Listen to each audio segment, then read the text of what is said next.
Assalamualaikum warahmatullahi wabarakatuh. Hai semuanya, perkenalkan nama saya Fadila Amanda Briska, NIM 22016178 dari Prodi Pendidikan Bahasa dan Sastra Indonesia Universitas Negeri Padang. Pada video kali ini, saya akan mempresentasikan hasil tugas saya dari mata kuliah Administrasi dan Supervisi Pendidikan. Dosen pengampu Bapak Dr. Hanif Al-Qadri SPD MPD.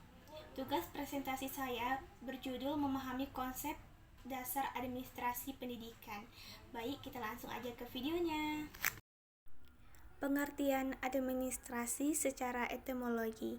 Administrasi berasal dari kata bahasa Inggris, yaitu ad, yang artinya intensif. Sedangkan ministrasi adalah melayani, membantu, atau mengarahkan secara intensif. Pengertian administrasi secara definisi. Secara definisi, administrasi menurut Husaini Usman 2012 adalah suatu proses mengelola sumber daya 7M dan 1I, yaitu manusia, uang, metode, mesin, marketing, material, waktu, dan informasi untuk mencapai tujuan secara efektif dan efisien. A. Konsep dasar administrasi pendidikan. Subsisten dari pendidikan di sekolah yang bertujuan menunjang penyampaian pendidikan secara efektif dan efisien. Komponen utama dalam sistem pendidikan yang memegang peranan penting dalam pencapaian tujuan pendidikan adalah guru. B. Pengertian administrasi. Administrasi pendidikan adalah ilmu yang mempelajari penataan sumber daya, yaitu manusia, kurikulum atau sumber belajar dan fasilitas untuk mencapai tujuan pendidikan secara optimal dan penciptaan suasana yang baik lagi manusia yang disepakati. Pamungkas 2018. C. Tujuan dan manfaat administrasi pendidikan. Tujuan administrasi pendidikan pada hakikatnya merupakan alat untuk mencapai tujuan optimal pendidikan. Sedangkan manfaat administrasi pendidikan adalah meningkatkan efisiensi dan efektivitas penyelenggaraan operasional pendidikan dalam mencapai tujuan pendidikan. D. Persamaan dan perbedaan administrasi dan manajemen.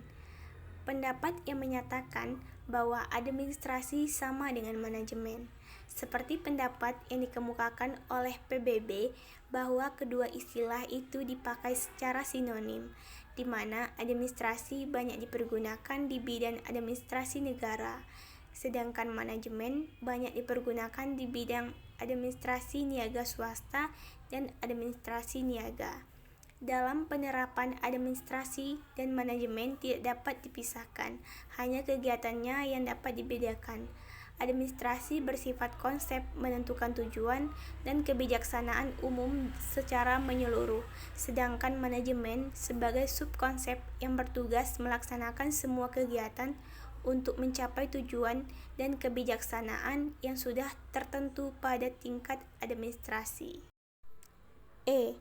Perbedaan administrasi dan manajemen pendidikan. Administrasi pendidikan juga berfungsi sebagai penentu tujuan dan perumusan kebijakan secara umum. Berbeda dengan manajemen yang hanya akan bertindak sebagai pelaksana kegiatan yang harus dilakukan untuk mencapai tujuan. Kesimpulan, administrasi adalah seluruh proses pelaksanaan kegiatan yang dilakukan oleh dua orang atau lebih secara rasional dalam rangka mencapai tujuan yang telah ditentukan sebelumnya. Sedangkan manajemen adalah ilmu dan seni tentang upaya untuk memanfaatkan semua sumber daya yang dimiliki untuk mencapai tujuan secara efektif dan efisien. Baiklah, itulah yang dapat saya sampaikan tentang memahami konsep dasar administrasi pendidikan. Terima kasih. Wassalamualaikum warahmatullahi wabarakatuh.